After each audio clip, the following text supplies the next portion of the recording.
읽겠습니다. 305장입니다.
다 같이 자리에서 일어나셔서 주연들 5째 주일 예배를 드리겠습니다.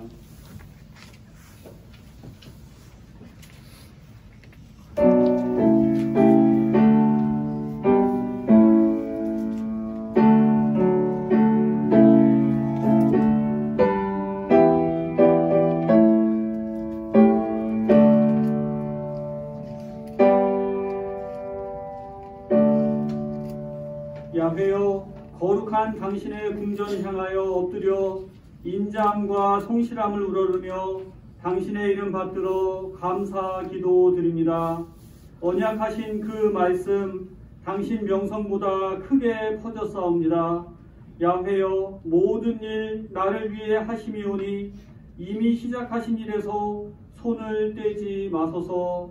당신의 사랑 영원하시옵니다. 아멘. 하나님 아버지, 주님의 자녀들이 나왔습니다. 영과 진리의 충만함 가운데 예배드리게 하옵소서. 주 예수님 이름으로 기원합니다. 아멘.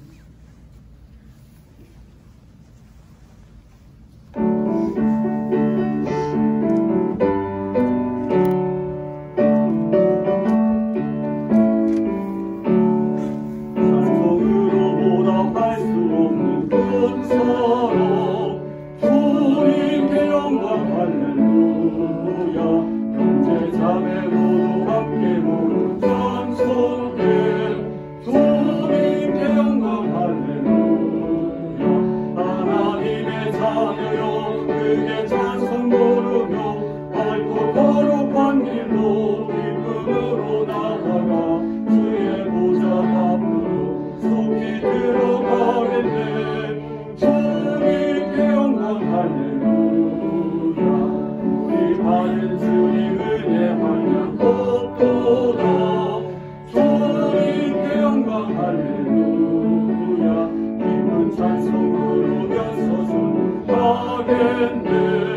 주님께 영광 할렐루야.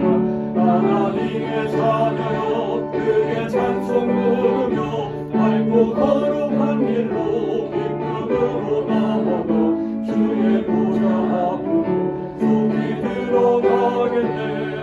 주님께 영광 할렐루야. 그 후에 우리 모두 즐겁겠네. 주님께 영광 할렐루야. 영광스런 보좌 위에 거룩하신 주 주님께 영광 할렐루야. 하나님의 자녀여 크게 찬송 부르며 밝고 거룩한 길로 기쁨으로 나아가 주의 보좌 앞으로 속히 들어가겠네. 주님께 영광 할렐루야.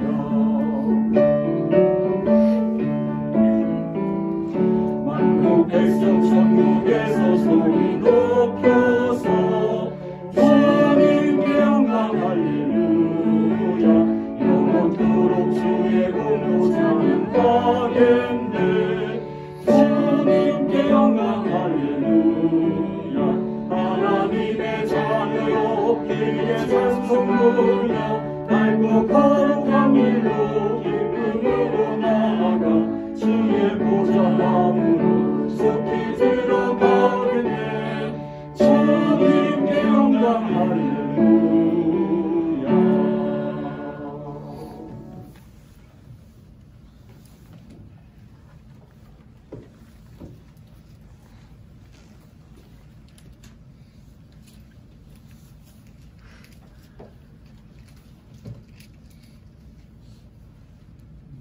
주여, 주는 대대에 우리의 거처가 되셨나이다.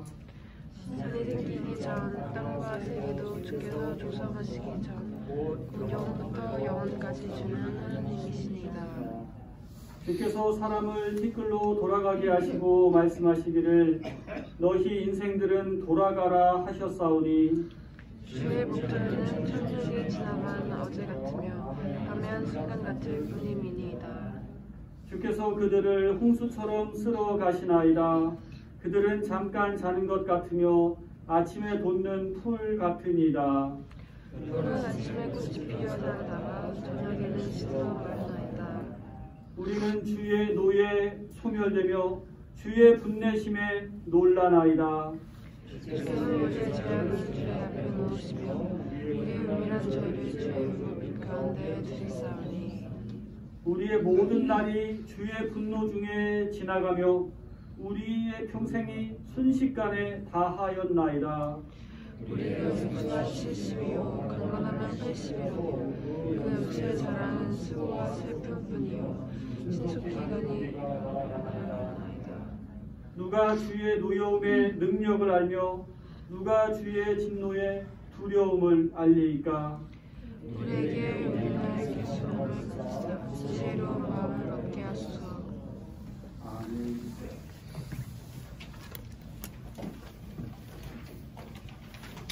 복과 은혜의 자리로 우리를 불러주신 하나님을 찬양합니다.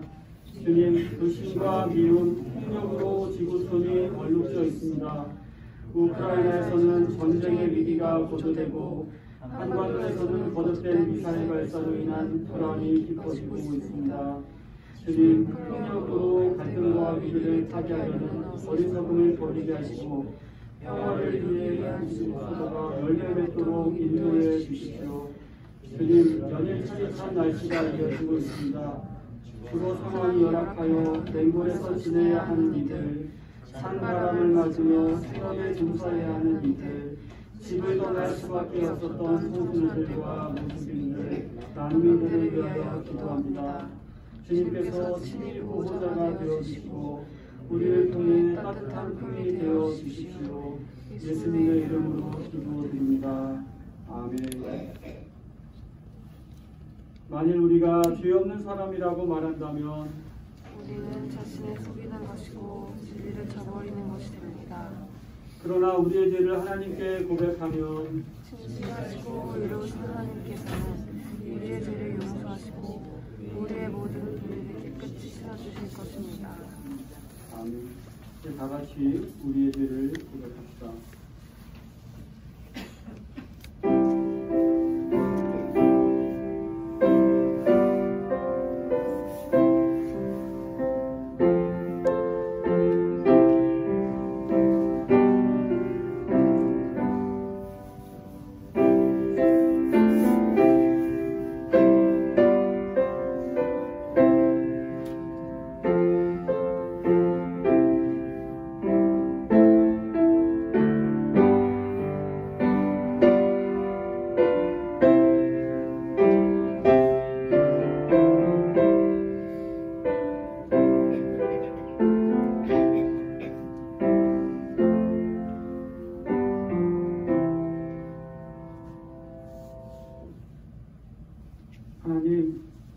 하나님을 모르고 또 하나님을 의지하지도 않았기에 방황하고 고민하고 마음 아파했던 저희들을 불쌍히 여겨 주옵소서.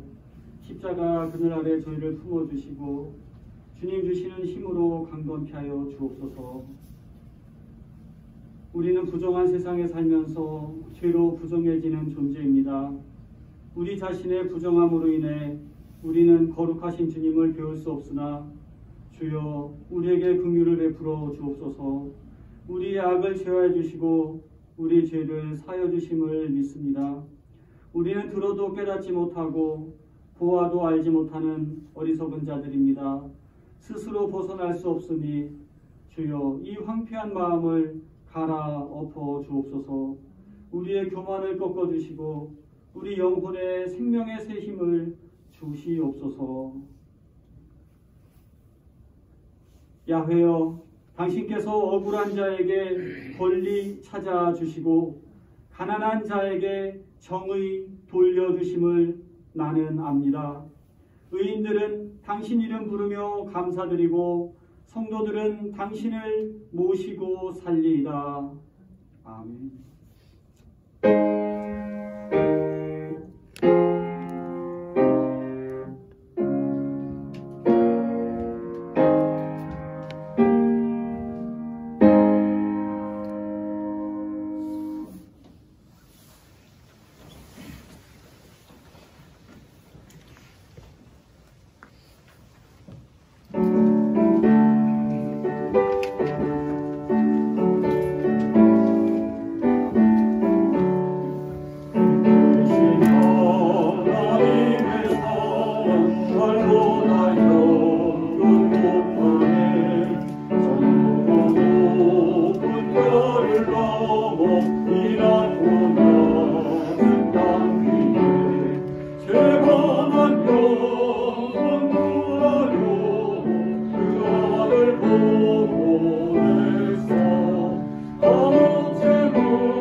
사랑 다 이뤄갈 수 없겠네.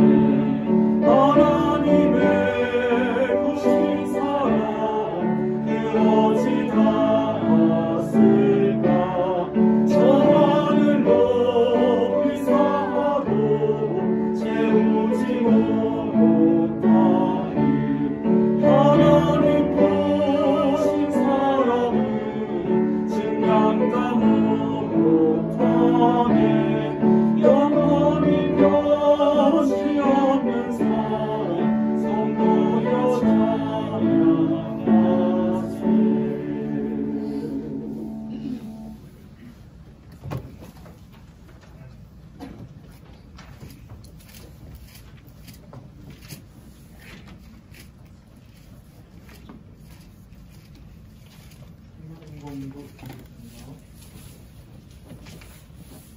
너희가 나를 사랑하면 내 계명을 지켰다. 내가 하나 어린 아이를 구하겠다. 아버지께서 아담을 세상에서 그에게 보내셔서 영원히 너희와 함께 계시게 하실 것이다. 그는 진리의 양이시다. 세상은 그를 보지도 못하고 알지도 못하므로 그를 받아들일 수 없다. 그러나 너희는 그를 안다. 그것은 그가 너희와 함께 계시고 또 너희 안에 계실 것이기 때문이다. 너희에게 말씀을 보내지 아니하고 너희에게 계시오겠다. 조금 있으면 세상이 나를 보지 못할 것이다. 그러나 너희는 나를 보게 될 것이다. 그것은 내가 살아있고 너희도 살아있을 것이기 때문이다. 너희는 내가 내 삶을 알고 너희가 나를 알았으며 너희가 너희 안에 있음을 알게 될 것이다. 내 계명을 받아서 지키는 사람은 나를 사랑하는 사람이요 나를 사랑하는 사람은 내 아버지의 사랑을 받을 것이다. 그리고 나도 그 사람을 사랑하며 그에게 나를 드러낼 것이다.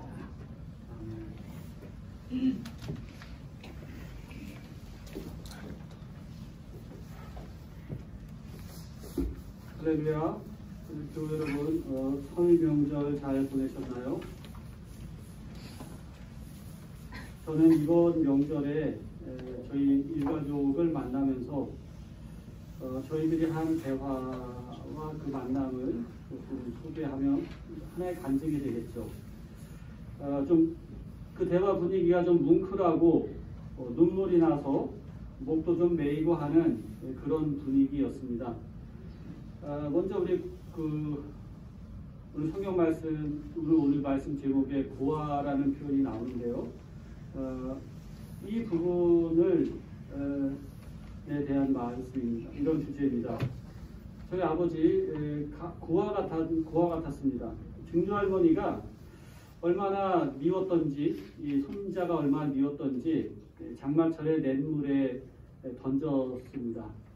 근데 이 아이가 떠내려 가다가 이 물가로 허우적대면서 나온 거죠. 그 장마철에 그 물을 보러 오던 사람들이 그걸 본 겁니다. 그리고 아이는 그 앞으로 이렇게. 그러니까 동네 사람 누군지 다 알죠. 그러니까 우리 할머니가 또 뭐 창피하기도 하고 또 그래서 끌고 왔다는 거예요. 다리를 끌었는지 어디를 끌었는지 그 겨우 살아나야 끌었는데 제 아버지 말씀이 아버지 여기 이렇게 거뭇한 여기 이게 있거든요. 팔에. 그것이 그때 생긴 상처라고 합니다. 그 진흙 땅에 짓이겨져서 그것이 그렇게 상처 자국이 남았는데 말하자면 한 70년이 넘은 거죠. 그럼에도 불구하고 여전히 아버지 말씀은 여기서 흙냄새가 나는 것 같다. 그런 마음이다. 이런 얘기를 하시더라고요. 저는 아버지가 쌍둥이였다는 것을 커서야 알았는데요. 그 아버지의 쌍둥이 형의 존재나 그 얘기를 잘 몰랐습니다만 이번에 하신 거 들었습니다.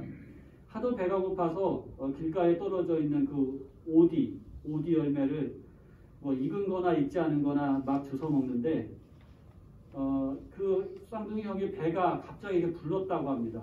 그런데 그 옆에서 지켜보고 있던 그 큰 고모 얘기로는 배가 불러서 어쩔 줄 몰라 하는데 진짜 뻥 하고 배가 터지는 소리가 들렸다. 그리고 그 자리에서 형은 돌아가셨다. 그래서 우리 아버지는 나는 평생에 오디를 먹질 않는다. 이런 얘기를 하시더라고요. 그래도 우리 아버지는 그 75세에 치과 치료를 처음 하실 만큼 건강하게 사셨습니다. 제가 그랬죠. 은총의 표적입니다. 그래도 저기 성경 말씀도 있고 설교도 하고 했으니까 딱 나오잖아요. 은총의 표적입니다. 또 우리 작은아버지 참 사고를 많이 치고 다녔다고 했습니다. 근데 이제 하도 어려우니까 장모님이 철학관 가서 물어봤더니 대답하기를 마음 둘 곳이 없어서 그런 거니까 잘해주라고 했답니다. 근데 장모님 나름대로 잘해주려고 했는데 그러면서 이제 교회를 나가게 됐습니다. 근데 이제 자그러면 교회를 안 나가려고 그러죠, 당연히. 그러니까 교회, 그게 그 당시 이것도 한 20년, 30년 된 얘기입니다. 교회 가면은 하루에 2만 원씩 줄게 이런 겁니다. 교회 1시간간 2만 원씩 줄게. 그리고 거기가 되게 큰 교회였어요. 그러다 보니까 또 주차 요원을 또 이렇게 아르바이트식으로도 썼던 것 같아요. 그게 일당 5만 원이었습니다. 그러니까 교회 가면은 7만 원을 받는 거죠. 그리고 우리 작은아버지 성격상 막 이리 오세요 저리 가세요 뭐 이런 거 하는 거 재밌어 하고, 또 교회 가면 또 다들 잘 차려입고 이렇게 오는 다양한 사람들의 모습을 보는 구경하는 게 재밌으니까 교회에 빠지지 않고, 이제 예배 끝나고 나면 뭐 설교 때 졸았는지 어땠는지 모르겠어요. 근데 예배 끝나고 나면 바로 장모님한테 손 내밀었답니다. 돈 줘. 하여튼 그런 분이었어요. 그리고 주차 요원하면서 또 이제 한가할 때 저쪽에서 뻐끔뻐끔하고 그랬던 분인데, 근데 어느 날 이제 예배를 드리고 났는지 뭐 주차 요원 하던지 담배 피려고 이렇게 집었는데 버려라 하는 음성이 들렸다고 합니다. 그래서 제가 이 간증은 아마 제가 설교 때 아주 오래전에 한번 했던 거예요. 그래서 버려라는 음성에 그냥 휴지통에 버리고 나서, 그리고 나서는 이제 모든 걸 다 끊었습니다. 제가 이것도 은총의 표적이죠. 그렇죠? 그분 삶에 나타난 하나님의 은총의 표적입니다. 제가 저희 가정에 부끄러웠던 과거를 이야기하려는 것이 아닙니다. 6.25 전쟁을 겪은 이후에 많은 가정들이 깨졌고, 그리고 그로 인한 이루 말할 수 없는 처참한 그런 비극적인 상황들을 많이 경험을 했습니다. 그러나 주님의 은총 주심으로 인하여서 여지껏 살아온 것입니다. 뭐 저희 어떤 후보가 그랬나요? 자기네 가정은 비천한 가정 집안이기 때문에 그렇습니다. 이해해 주십시오 이랬는데, 저희는 이렇게 보니까 그런 요소들이 있는 것 같아요. 저희 막내 고모부가 하도 힘들게 했습니다. 하도 힘들게 해서 고모가 그랬어요. 경선아, 나는 둘째가 대학 가면은, 첫째, 둘째인데 둘째가 대학 가면은 이혼할 거야. 바로 이혼할 거야. 그랬어요. 그 얘기 들었어요. 뭐 하지 마세요 이럴 수도 없고 하세요 이럴 수도 없고 그 모든 사정을 알기 때문에. 근데 이제 그 참고 있는 과정 중에 큰아이가 잘 자라줬습니다. 둘째 아들도 아주 부산한 애인데 또 사고치지 않고 잘 커졌어요. 아이들이 탈선하지 않도록 잡아준 것은 교회의 관심과 기도 덕분이었습니다. 고모부가 술을 얼마나 마셨는지 그냥 뭐 아시죠? 뭐 얘기 안 해도 술 먹는 사람들 그냥 하룻밤에 바로 다 날려보내고 뭐 없는 돈으로도 술 사주고 그리고 술 먹고 와서 집에서 아주 난동 부리고, 심지어 그 발자국 소리를, 고모부는 발자국 소리를 첫째는 강아지처럼 보다도 예민하게 발자국 소리 듣고 얼른 가서 달래고 그렇게 해서 아버지를 재우고, 아마 그런 사례들은 제가 많이 들었습니다. 주변에서도 아버지 발자국 소리 듣고 얼른 가서 달래고 해서 주무시게, 사고 안 치게. 그런데 그 고모부가 달라졌어요. 술을 안 먹었어요. 전에도 교회 다니긴 했는데 그냥 뜨문뜨문 다녔지. 근데 이제는 완전히 달라져서 교회를 가고 새벽 기도를 가고 구역 예배를 가고, 아주 교회를 다니다 달라진 게 아니라 달라져서 교회를 그렇게 다니게 됐습니다. 그러니까 자녀들이 첫째, 둘째 잘 커갖고 잘 컸습니다. 정말로 눈물로 지켜온 가정이라서 저는 고모가 신앙 없는 가정으로 시집을 가갖고 겪은 그 고생을, 그 내막을 너무나도 잘 알기 때문에 한편의 드라마라고 할 수 있습니다. 첫째 딸 출생 때부터 산모를 살리느냐 태아를 살리느냐 결정하라고 하는 그런 절박한 사건도 있었고, 그래서 제가 사촌 동생을 보고서 너도 뭐라고 그랬을까요? 너도 은총의 표적이다. 네. 너도 은총의 증거다. 고모 은총의 증거예요. 이게 다 그렇게 얘기를 했습니다. 나 자신을 위해서는 이혼을 하는 게 100만 번 옳지요. 하지만 부모로서 자녀를 생각해서 가정을 지켰습니다. 자녀가 그 생명을 이어지게 하는 큰 에너지의 원천이 되었던 거죠. 우리가 사랑의 줄로 서로를 맨다고 말을 합니다. 그런 표현이 있습니다. 사랑의 줄로 매어 있는 부모와 자식은 서로에게 자유와 안전을 보호해주고 보장해주는 그런 안전한 테두리가 됩니다. 그 안에서 부모와 자식은 서로 안정감을 느끼고 행복을 찾을 수 있습니다. 그것이 무너지면 어디서도 행복을 찾을 수가 없어요. 근데 이것은 스승과 제자 사이에도 마찬가지입니다. 오늘날 스승과 제자의 관계를 찾아보기가 참 어렵습니다. 교사와 학생만 있을 뿐입니다. 제자를 자식처럼 사랑하고 돌보는 스승? 제가 보니까요, 영국의 대학교에는 튜터링이라는 게 있어서 교수님과 이 학생이 거의 선배 후배 관계, 아버지와 자녀 관계로 형성이 되어 있더라고요.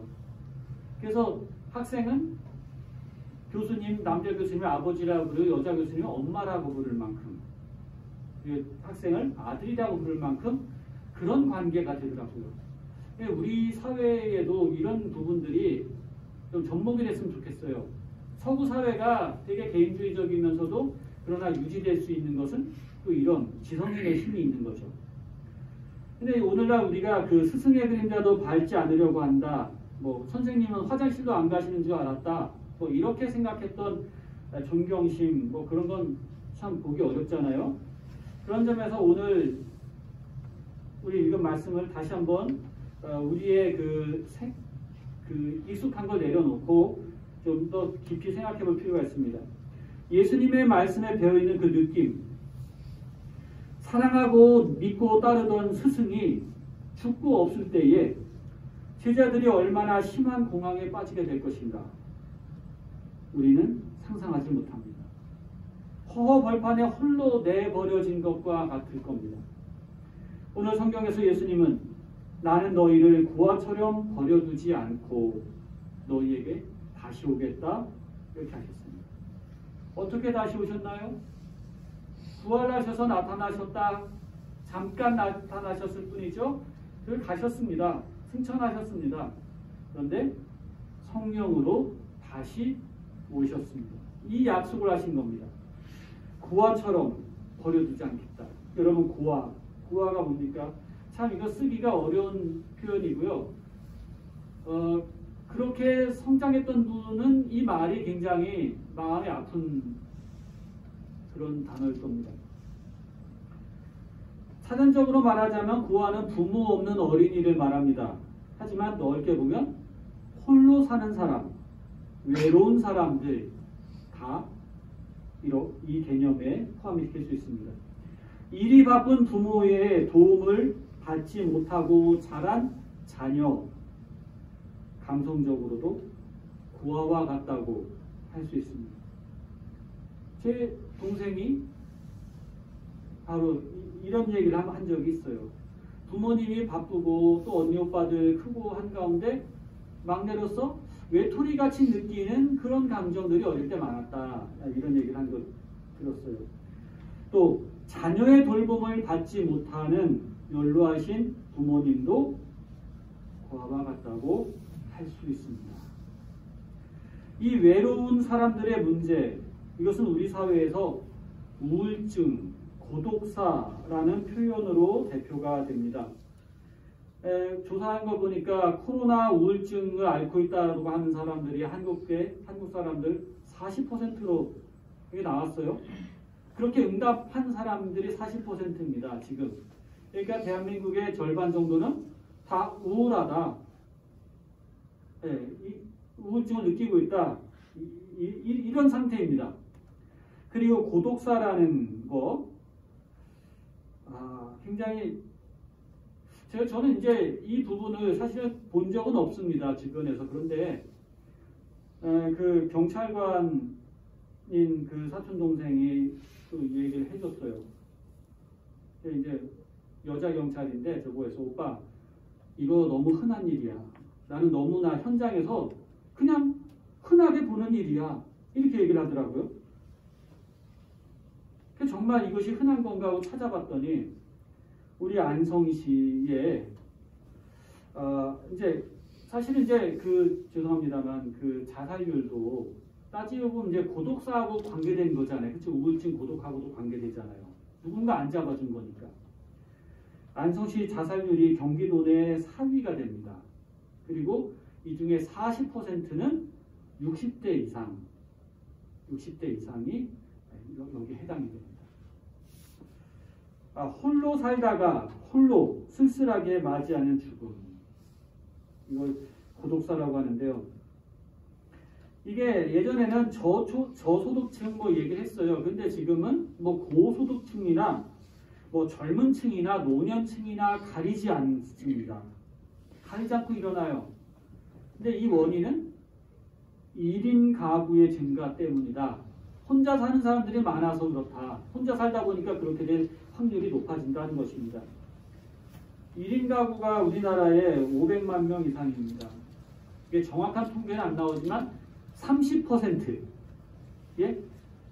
3명 중 한 사람은 우리가 길거리에 보면 3명 중 한 사람은 혼자 사는 사람이다. 이렇게 보시면 됩니다. 고독사가 1년에 1000명 이상입니다. 그러니까 하루에 한 3명씩은. 그러니까 이제 이게 뉴스에 나오니까 그런 거지, 이걸 고독사다 이렇게 찍어서 그런 거지, 그렇지 않은 경우도 허다한 겁니다. 보건복지부가 독거노인에서 매주 안부를 묻는 서비스를 그런 걸 하고 있어요. 근데 여기에 수혜자들은 한 20%도 안 됩니다. 여러분, 이거를 국가가 어떻게 다 할 수도 없는 거예요. 또 고독사도 문제지만 이게 백골이 된 상태에서 발견이 되는 경우, 혹은 젊은 사람이 도박을 하고 이렇게 매달렸어요. 그러면 거기 그걸 다 치워야 되잖아요. 그런 망자를 처리하는 문제, 이런 거, 장례도 그렇지만 유품 정리, 그래서 유품 정리 업체 이런 거 있잖아요. 전문가들이 있죠. 전문 업체가 또 그런 사업들도 있고요. 특수청소라고 해서요.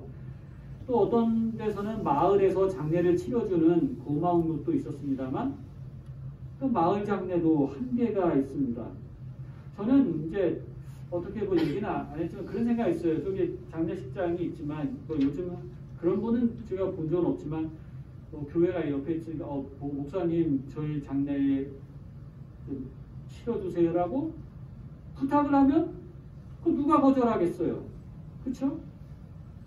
예, 그런 생각을 해요. 그런 도움이 오면, 요청이 오면 언제든 갈 용의가 있습니다. 그리고 갈 준비가 되어 있습니다. 어쨌든 근데 이제 이 고독사 이거 막아야 되잖아요. 그럼 어떻게 막아요? 막는 방법은 조금 더 편하게 접근하자면은 골목 상권을 보호하는 데서부터 시작이 된다고 한 전문가는 얘기합니다. 동네 작은 가게, 그러니까 항상 그래도 구멍가게는 들르잖아요. 그렇죠? 슈퍼마켓은 들르잖아요. 근데 이마트 가면 알아볼 수 없죠. 근데 동네 가게 가면 얼굴은 알잖아요. 시장 가면 얼굴은 알잖아요. 근데 늘 보이던 할머니가 안 보이신다? 늘 보이던 할아버지가 오늘 안 보이시네? 하면은 물음표와 더불어 뭔가 관심이 가고 묻게 되고 하는 거잖아요. 그러다 보면은 집 앞에 요구르트 병이 하나, 둘, 셋, 넷, 다섯, 여섯 계속 쌓여 있어요. 그럼 거기서부터 그런 걸 통해서 이제 체크가 되는 거죠. 타인과의 교류를 통해서 이 사회적인 네트워크가 형성이 돼야 되는 거죠. 그래서 혼자 사는 어르신들의 안부를 살피는 어떤 이 사랑방 역할을 하는 그런 것이 더 필요합니다. 코로나 시대라서 만나지 마라, 모이지 마라 하니까 더 이런 것에 취약해질 수밖에 없죠. 이 고독사라는 게 결국은 1인 가구의 증가, 공동체의 해체 이후에 등장한 문제이기 때문에 이것을 저는 지난주 설교 때 또 이제 종교연합 이런 얘기도 한번 했었지만 한번 다시 이렇게 보니까 이게 시청에서 내려온 게 남파로잖아요. 그렇죠? 안성을 동서로 가로지르는 이게 남파로잖아요. 여기 보면은 성당도 있고요, 교회도 있고요, 절도 있고요, 또 유교도 있어요. 나름 종교기관의 여기 집합 라인이에요, 여기가.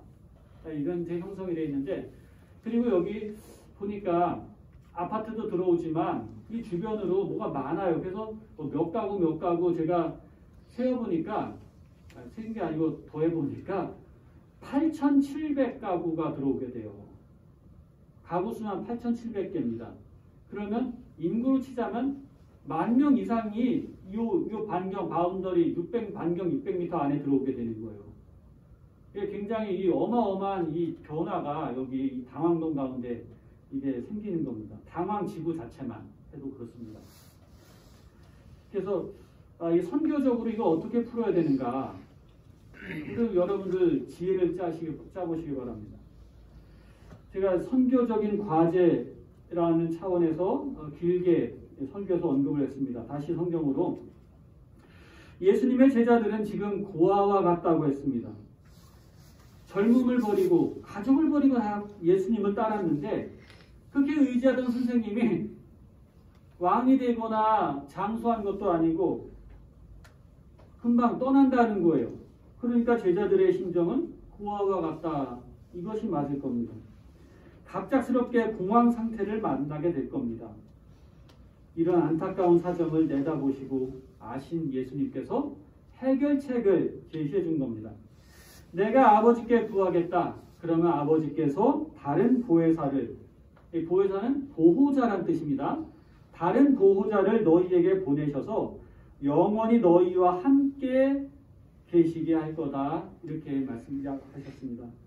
여러분, 다른 보호자를 보내준다 그랬어요. 그러면 이전의 보호자도 있다는 거잖아요. 원래 보호자도 있다는 거잖아요. 원래 보호자는 누구였나요? 예수님이셨죠. 예수님이 원래 보호자가 되셨고 그 떠난 빈자리에 다른 보호자로 성령을 보내주신다 하셨습니다. 잠시 후면 성령이 오실 거야. 성령께서 제자들에게 오시면 예수님께서 하시던 일을 지속할 수 있고 더 크게 확대할 수 있기 때문에 성령을 보내주시는 것이 내가 떠나고 성령이 오는 것이 더 나은 일이다 하고 주님은 지금 제자들을 격려해 주시는 겁니다. 육신적으로 보면 제자들은 고아와 같이 내버려진 상태입니다. 하지만 영적으로는 늘 예수님과 함께 동행하게 되는 것입니다. 이게 이런 대전환, 큰 패러다임 시프트가 지금 일어나고 있는 겁니다. 그래서 고아처럼 버려두지 않겠다 하신 예수님의 말씀, 여기엔 특별한 의미가 있고 각별한 약속이 있는 것입니다. 어떻게 예수님이 성령으로 다시 오실 수 있을까요? 어떻게 예수님을 우리는 영 안에서 맞이할 수 있을까요? 그 답을 주십니다. 너희가 나를 사랑하면 내 계명을 지킬 것이다 하셨습니다. 내 계명을 받아서 지키는 사람은 나를 사랑하는 사람이요 나를 사랑하는 사람은 내 아버지의 사랑을 받을 것이다. 그리고 나도 그 사람을 사랑해서 그에게 나를 나타낼 것이다 하셨습니다. 그 사람에게 온다는 말씀이죠. 너희가 나를 사랑하면 내 계명을 지킬 것이다. 예수님께서 말씀하신 계명이 뭔가요? 구약에 나와 있는 계명, 율법은 613가지입니다. 하라는 계명과 하지 말라는 계명. 하지 말라는 계명이 365개입니다. 그리고 나머지는 하라는 계명인데 그거를 지키라는 얘기인가요? 아니죠. 율법의 본뜻대로 서로 사랑하라. 서로 사랑하는 것이 나를 사랑하는 것이다. 그렇게 말씀하시는 겁니다. 이 말씀 속에 예수님께서 우리에게 다가오시도록 하는 비밀이 담겨 있습니다. 예수님을 사랑하는 것입니다. 예수님을 사랑하는 그 사랑을 통해서 성령께서 오시고 주님께서 더 깊이 우리 가까이 오시는 겁니다. 사랑하는 백성교회 교회 여러분, 지금 여러분 어떻습니까? 혹시 내가 고아와 같다는 느낌이 들 정도로 외롭고 두렵고 허전한 분이 계신가요? 자식이 없어서 그런 분도 계시고 부모가 없어서 그런 분도 계실 겁니다. 또 타향 땅에 홀로 떨어져 있어서 그럴 수도 있습니다. 자식이 있다거나 없는 것과 같아서 그럴 수도 있습니다. 혹시 여러분 중에 나는 다행이야. 나는 그렇지 않아. 자식들이 모두 효자 효녀들이야. 친구들도 많아. 나는 외로움을 느낀 적이 한 번도 없어. 라고 하시는 분도 계실 수 있습니다. 그러나 언제까지 그 상황이 지속되지는 않습니다. 그런 만족감, 그것은 인간을 배신하고 맙니다. 결국 인간은 하나님 앞에 홀로 서야 하는 존재이기 때문입니다. 그것에 배신당하지 않는 길은 예수님 안에서 참된 친구를 발견하는 것이고, 그 안에서 가족과 친구, 이웃을 새로이 발견하는 것입니다. 특별히 믿는 자들의 교제를 통해서 이루어지기를 주님은 바라십니다. 그 모임과 교제 가운데 주님께서 찾아오십니다. 올해 우리 교회가 이제 침체나 또 이렇게 조용한 것을 띄워버리고 내가 머물 곳, 함께할 사람들, 우리 교회, 우리 공동체에 집중할 수 있기를 바랍니다. 코로나로 잃었던 그 교제를 회복할 수 있기를 바라고 기도와 찬양과 묵상과 나눔이 회복되기를, 그것에 집중할 수 있는 한 해가 되기를 바랍니다. 이것이 되지 않으면 우리 마음이 공허하잖아요. 공허하면 우리가 여기저기 기웃거리게 되고, 그리고 그러다 보면 더 많이 먹게 되고, 더 많이 사들이게 되고, 또 더 많이 말하고 이것저것 보다가 실수도 하게 되고, 그러다가 문득 고아와 같이 버려진 느낌에 빠져드는 자신을 발견하게 될지 모릅니다. 여러 곳에서 오라고도 많이 하죠. 즐거운 곳도 많지요. 우리 그런 모임들이 고독감을 잠시나마 달래주긴 합니다. 하지만 또 혼자가 되면 다시금 마음을 압도하는 외로움과 고독을 피할 수 없는 것이 하나님 없는 존재의 실상입니다. 그래서 이제 이런 병이 깊어지면 사람들하고 같이 어울려서 웃고 떠드는데 그냥 그런 가운데서 고독에 씹히는 겁니다. 그 고독의 끝은 철저히 무의미요 텅 빈 허무감입니다. 이 질병을 치료하는 길은 하나님께 돌아가 하나님과 사귀며 살아가는 것입니다. 바로 이것입니다. 우리를 부어처럼 버려두지 아니하시고 다시 오시겠다 약속하신 주님을 맞이하는 길이 여기에 있는 겁니다. 우리가 주님을 어떻게 할 것인가? 이 세상을 바라보지 마시고 이 세상 문화와 반대로 행동하면 됩니다. 사람들이 바빠지는 것과는 반대로 우리는 한가해져야 됩니다. 여유를 가져야 됩니다. 사람들이 소비를 늘리는 것만큼 우리는 반대로 소비를 줄여야 합니다. 사람들이 먹고 마시는 일을 더 많이 하는 만큼 우리는 기도하며 말씀을 묵상하며 홀로 외로운 이웃을 위해 보호의 손길로 붙잡아주는 일을 해야 합니다.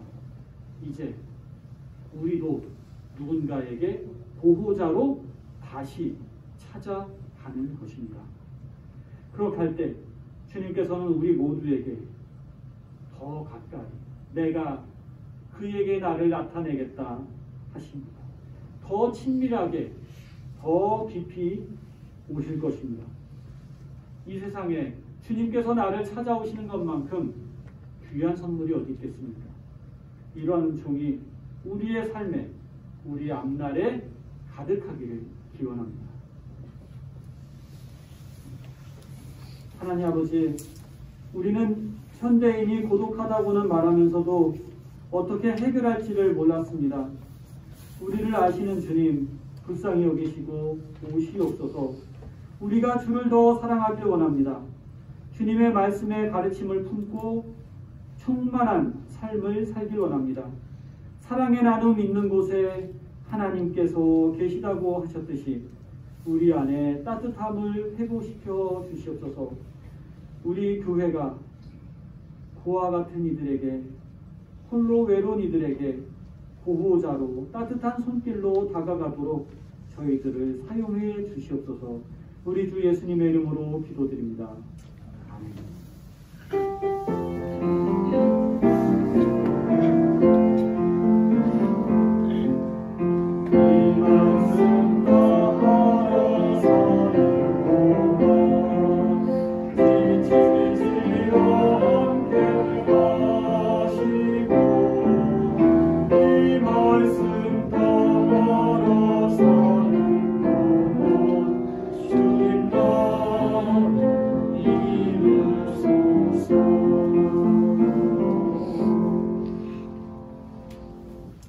전능하사 천지를 만드신 하나님 아버지를 내가 믿사오며 그 외아들 우리 주 예수 그리스도를 믿사오니 이는 성령으로 잉태하사 동정녀 마리아에게 나시고 본디오 빌라도에게 고난을 받으사 십자가에 못 박혀 죽으시고 장사한 지 사흘 만에 죽은 자 가운데서 다시 살아나시며 하늘에 오르사 전나신 하나님 편에 앉아 계시다가 저리로서 사는 자와 죽은 자를 심판하러 오시리라. 성령을 믿사오며 거룩한 공회와 성도가 서로 교통한 것과 죄를 사해 주신 것과 몸이 다시 산 것과 영원히 산 것을 믿사옵나이다. 아멘.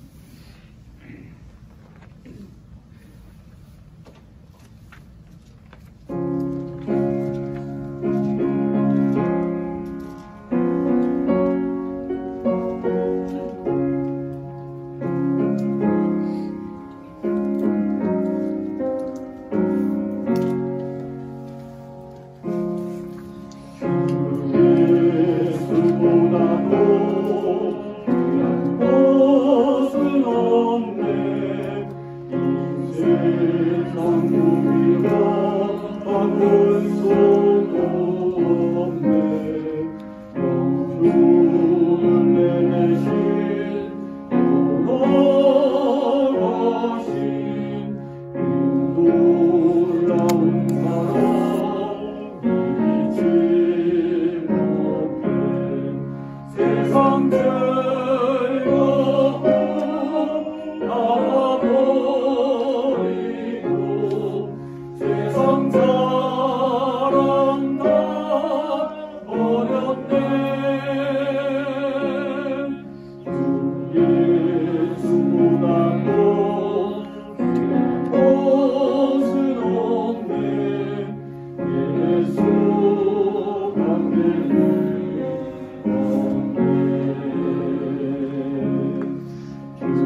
우리 삶에서 소중한 것들을 생각하며 정성을 담아 주님 앞에 봉헌합니다. 모든 것을 기꺼이 다 드리고 우리에게 영원한 생명을 주신 어린 양 되신 예수 그리스도의 십자가 사랑을 기억합니다. 또한 환난과 핍박 속에서도 믿음을 지키며 하나님 앞에 자신을 드렸던 순교자들의 뜨거운 가슴과 일생을 복음을 위해 헌신한 선교사님들과 많은 신앙 선배들의 삶을 다시금 되새깁니다. 이 시간 드리는 우리의 봉헌도 진실하고 아름다운 삶을 담은 봉헌이 되게 하옵소서. 주님 앞에 간절히 기도하옵기는 내 생명 다하는 날까지 주님을 찬송하게 하옵소서. 숨이 다하는 날까지, 내 호흡 다하는 날까지 하나님을 찬양하며 주님께 가는 영광스러운 성도의 삶으로 그렇게 인도해 주시기를 간절히 바라옵고, 주님께서 건강을 허락하여 주시기를 간절히 기도드립니다. 드려진 예물이 하나님 나라 사업에 귀하게 사용되고 주님의 교회가 내적으로나 외적으로나 건강하게 성장해 가게 하시옵소서.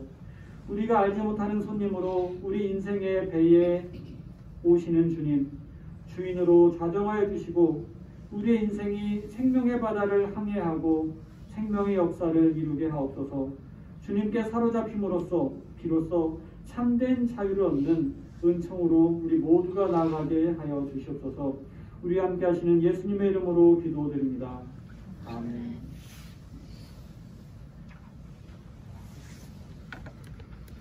교회 소식 전합니다. 예배 함께 하신 여러분 환영합니다. 2월 20일, 그러니까 다음 주죠.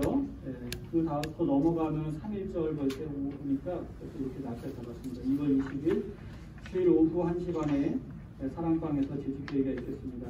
그 예배 끝나고 각자 식사하시고 막 이렇게 흩어지잖아요. 근데 이제 그런 갔다가 또 다시 오셔야 되고 뭐 이런 거 좀 맥락을 잘 조정을 하셔서 회의를 할 수 있기를 바랍니다. 20대 대통령 선거일이 한 달 조금 남았습니다. 우리 후보들이 또 단체들이 의로운 경쟁을 통해서 더 나은 대한민국이 될 수 있기를 기도합니다. 기도합시다. 저희 사촌 동생이 예배에 참석했어요. 일단 환영합니다.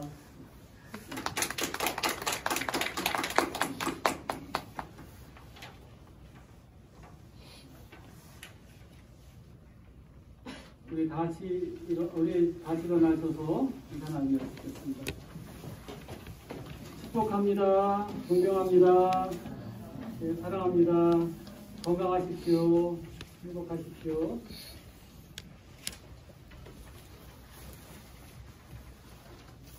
교회 여러분, 참 자유답게 사십시오.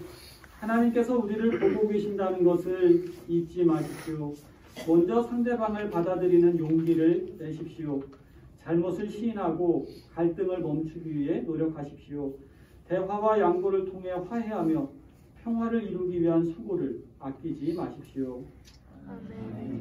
갈등을 힘으로 제압하거나 모른 채 외면하려던 지난날의 모습을 반성합니다. 불의와 반목을 앞길이 막막할 때 사랑의 주님께 의지하겠습니다. 먼저 용서와 화해를 청하는 의미를 내겠습니다. 서로 어우러지는 잔치를 열고 기쁨의 찬양을 부르겠습니다.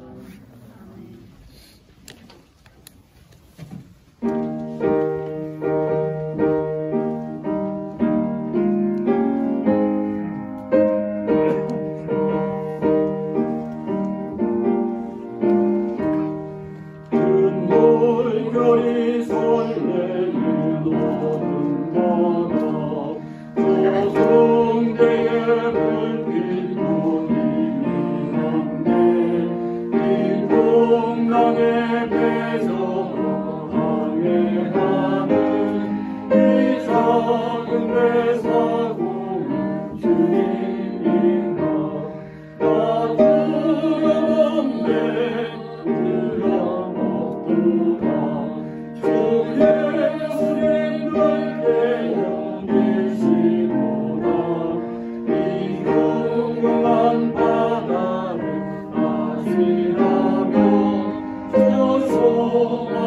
나라의 이름이라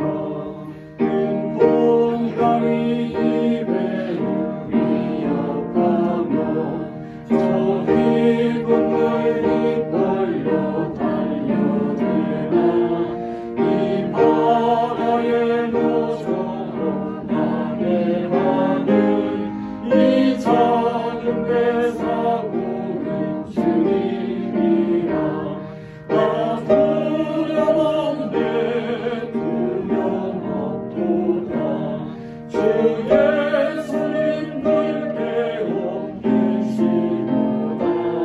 이 흉흉한 바다를 맞이하면 저 소망의 나라에 이르리라.